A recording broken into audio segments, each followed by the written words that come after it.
मैं पामपुर से हूँ और मेरी स्कूलिंग प्रेजेंटेशन कॉन्वेंट से हुई है। उसके बाद मैंने अपना मास्टर्स कश्मीर यूनिवर्सिटी में बिजनेस एडमिनिस्ट्रेशन में किया है।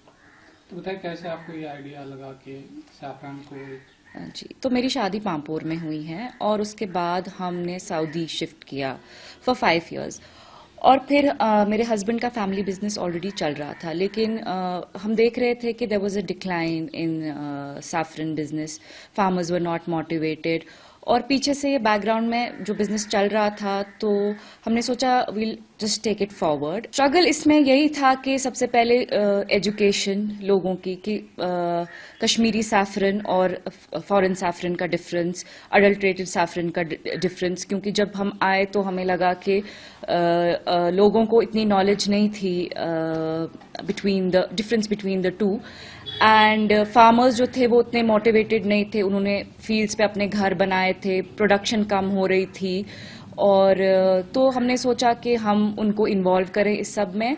23,000 फार्मर्स हैं और उसमें भी हमें लगा कि ये बहुत कम और पीछे पीछे जा रहा है, पहचान खो रहा है अपनी।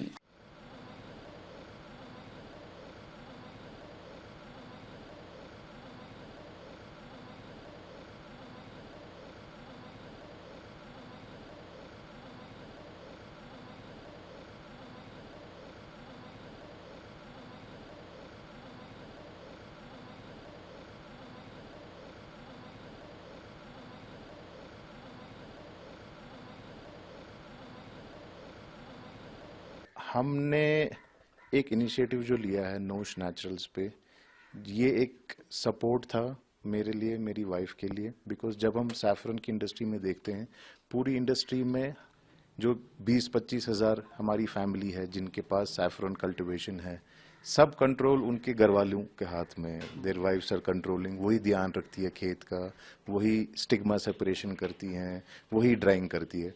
तो हमने सोचा कि जो हमारा पैरेलल में B2B का काम चल रहा है, एक इनिशिएटिव लिया जाए जहां पर हम वुमेन लेड, वुमेन एम्पावर्ड, क्योंकि आपको पता है कश्मीर में कल्चर भी ऐसा है जहां पर women don't open up to men, you know. तो ये जो इनिशिएटिव था, इसमें सिर्फ और सिर्फ ये एक मकसद था कि एक वुमेन एम्पावर्ड ऐसी सोसाइटी बने जहां पर top to bottom, bottom to top transparency रहे।